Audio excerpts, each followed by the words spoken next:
tous, bienvenue sur la chaîne des Arts d'Orient. Alors aujourd'hui je vous propose deux choses, comment tenir son oud et l'accordage.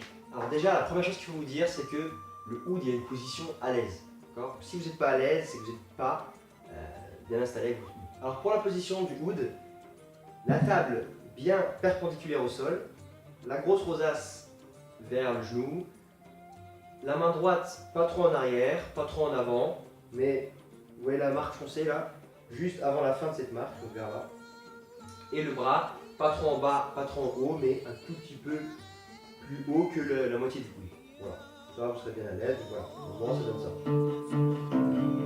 Alors pour la main gauche, c'est tout simple, je pose mon pouce, et vraiment il n'y a que mon pouce qui tient, je suis pas trop crispé, et le reste de ma main est mobile, d'accord. On verra dans une vidéo où le placer avec les positions, d'accord, c'est pas un problème.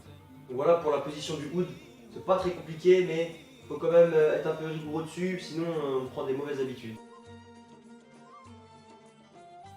Alors pour l'accordage, ça n'a rien d'entrer dans les détails, il y en a plein. L'idée c'est juste de voir un peu comment ça s'accorde. Alors déjà, la grande majorité des ouds, ils ont 11 cordes. Ils ont un bourdon et 5 cordes qui sont doublées. D'accord, doublées, c'est-à-dire que c'est la même note, mais il y a 2 cordes. Alors pour les 4 premières cordes, c'est les mêmes. D'accord, donc il y a un Do tout en bas, un Sol, un Ré et un La. Et après c'est pour les deux dernières que ça change. Alors en fait, soit on a un Sol, soit on a un Mi, soit on a un Fa. Alors moi je vous conseille de le mettre en Mi, parce que c'est plus académique, parce que en fait, entre chaque corde, il y a le même intervalle. Si je le mets en Fa ou si je le mets en Sol, ce ne sera pas le même intervalle. Alors pour le bourdon, il n'a pas d'accordage fixe. En gros, il va dépendre de ce qu'on joue. Si je joue un truc en Do par exemple,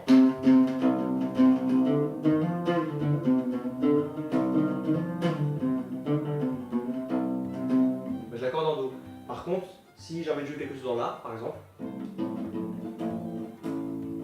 voilà, je le mets en La. Là, je l'ai mis en La, il n'est plus en Do.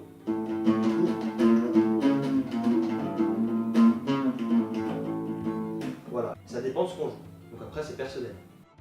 Pour l'accordage avec les chevilles, bon, pareil, donc accordeur. Hein, et j'ai désaccordé ma Ré, donc je vais la raccorder. J'accorde une corde, c'est tout. Et après, j'accorde l'autre soit avec l'accordeur, soit je gratte continuellement et je tourne en même temps jusqu'à ce que j'entende une seule corde et pas deux. Voilà. Donc là que je gratte une seule corde ou deux, c'est pareil. En fait, j'entends un seul son comme si c'était une seule corde, alors que je gratte les deux. Donc après avoir accordé chaque corde, on pense bien aussi à appuyer sur les chevilles pour qu'elles rentrent bien et qu'elles soient bien stabilisées. Donc voilà, je vous laisse vous accorder, j'espère que ça vous a été utile. Et puis, comme d'hab, tous les liens dans la description et pensez à vous abonner.